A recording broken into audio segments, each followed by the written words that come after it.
Being around people that have different point of views is essential for your own growth.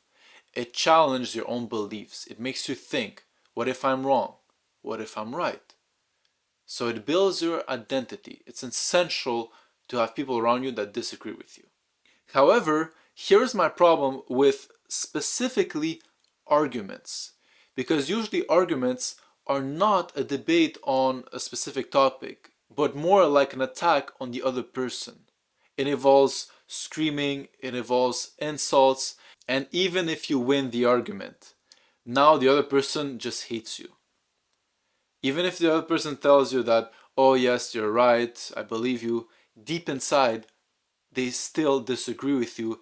And on top of that, they're also mad at you because you hurt their emotions and ego. It basically just ruins relationships. So you never actually win by arguing. This is why now I'm gonna tell you how I express my opinions, how I convince other people without having to argue with them. And feel free to use everything I'm gonna say next. Now, the first way to avoid arguments is to repeat what the other person just said in your own words. Example, you can say, if I understood correctly, this is what you meant. Here's what can happen. What can happen is that you misunderstood because either you weren't paying attention to what the person was saying, or maybe the other person expressed themselves poorly. So now the other person tells you, no, this is not what I meant. I meant this. Because most arguments arises when you misinterpret what the other person meant. And even worse is when both of you agree fundamentally on the same thing, but because one of you expressed themselves poorly and there's a misunderstanding, now there's an argument. There's an argument that could have been just avoided if both of you were on the same page.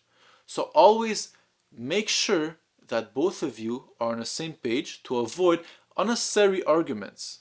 Now, the second thing that can happen after you told them, if I understood correctly, this is what you meant, what they can say is, yes, this is what I meant. This is perfect. Now both of you are on the same page and you both know what both of you are disagreeing on. So now we can move to the next step. Moving on to the second way that I use to avoid arguments. I ask myself, why is this person thinking that way? I put myself in their shoes. Because usually the person is not stupid. Okay, maybe they are, but usually they're not stupid.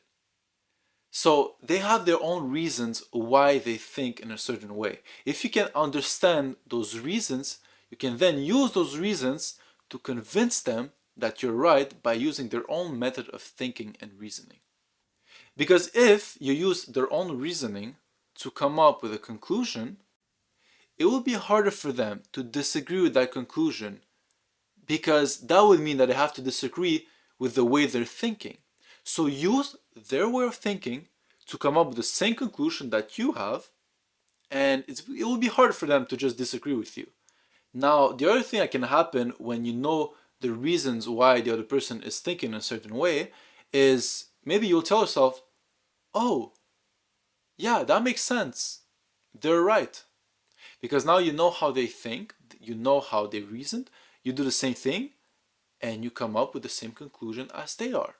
So you might admit that you were wrong by understanding how they come up with this belief. Now, how do you put yourself in the shoes of the other person to understand their perspective and to understand why they have those certain beliefs? You do that simply by telling them, hey, I'm trying to understand what you mean and I'm trying to understand things from your point of view. Can you please explain to me why you believe this thing? What's your reasoning?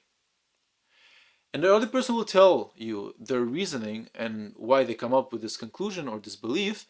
And now, because you know the reasons and you know how they analyze and how they come up to this conclusion, again, you can use that to convince them why you're right, or even acknowledge that, oh, they were right.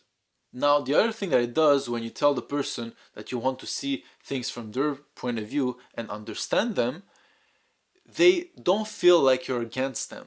They feel like you're on their side and you're trying to understand their point of view. So they will be more likely to explain things for you. They're going to be more open.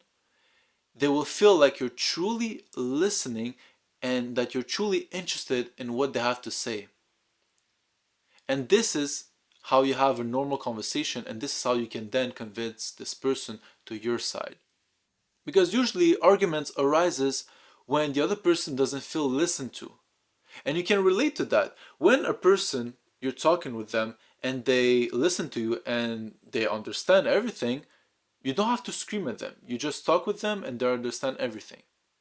However, if you say something to the person, but it feels like they haven't understood you or they're doing the complete opposite of what you just told them, now you feel like they're not listening, and now you're going to raise your voice.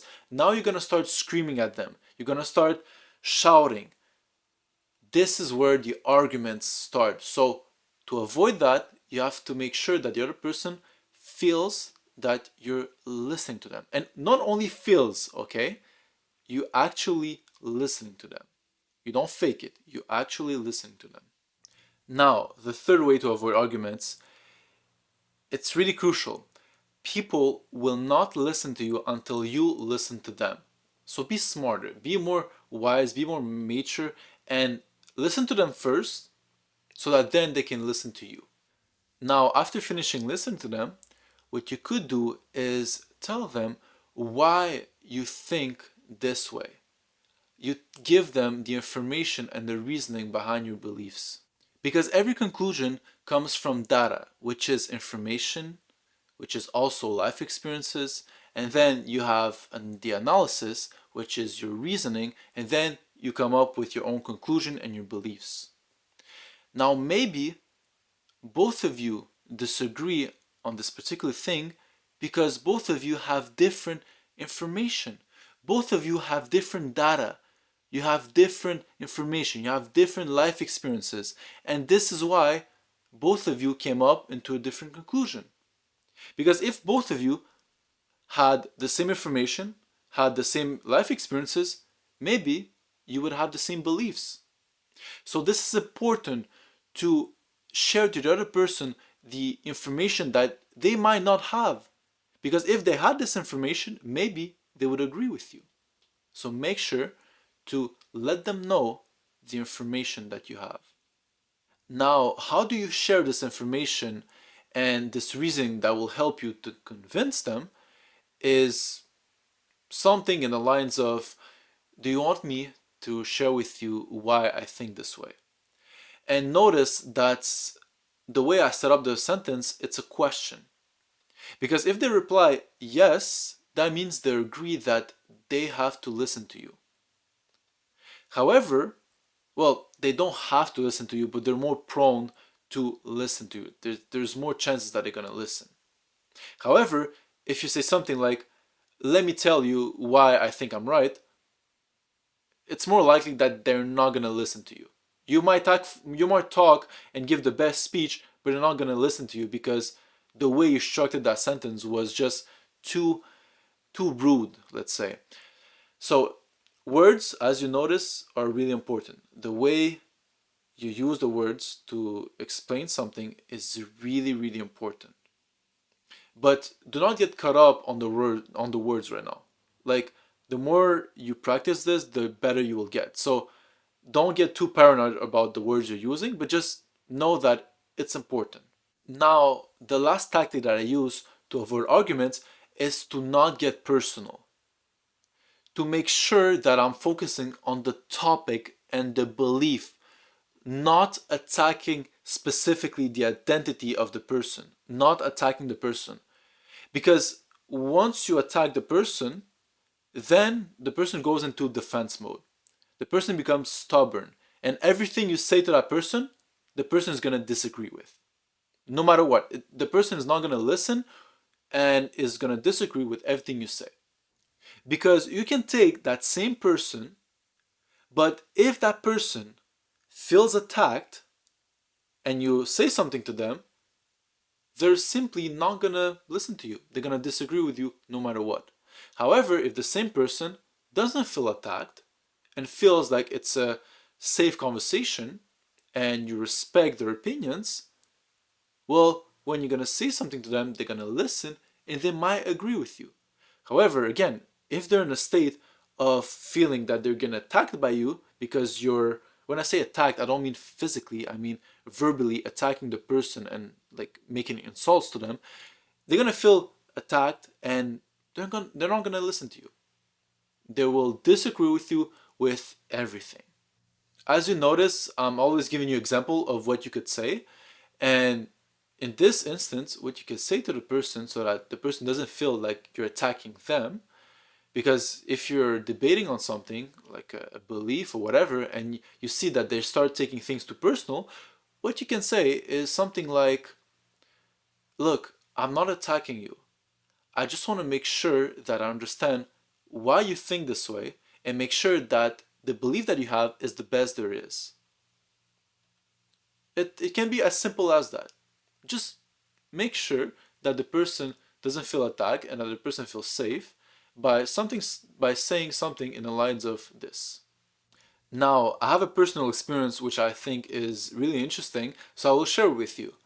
Recently, a really wise girl told me, Richard, it feels like it's impossible to get into an argument with you. And it is true, because I know that I already lost if I get into an argument. Because even if I win the argument, I would lose much more by winning. Because I would lose relationships, I would lose the respect, I would lose the love. So there's nothing to be gained of when you get into an argument. You will lose way more, trust me, you will lose way more when you get into an argument. So best there is just to avoid the argument. Now, it doesn't mean that I don't express my opinions and my ideas and my beliefs. No, I still find ways to convince other people that my beliefs might be better than them, but at the same time, I'm open to be challenged on my own beliefs and maybe change them if I see that the other person has more reasoning and that the other person makes more sense than I make sense. So the method that I discussed in this video is effective at convincing other people that you're right without hurting their feelings and getting into arguments which will inevitably ruin the relationship. However, this method is not only to like manipulate other people and to convince them that you're right. No, this method should also be used wisely. What I mean by that is you have to be mature enough to realize if you're wrong. Once you understand why the other person think in a certain way, when you understand the reasoning behind another person's belief, if it makes sense and you realize that you're wrong, well, you should admit it. You should admit that you're wrong and you should change your beliefs. So always be open to change your own beliefs if you see that you're not right. So just be mature enough. Don't use this technique just to like convince other people you're right. Make sure that you're open to change your own beliefs also. All right, I will see you in the next video. Peace out.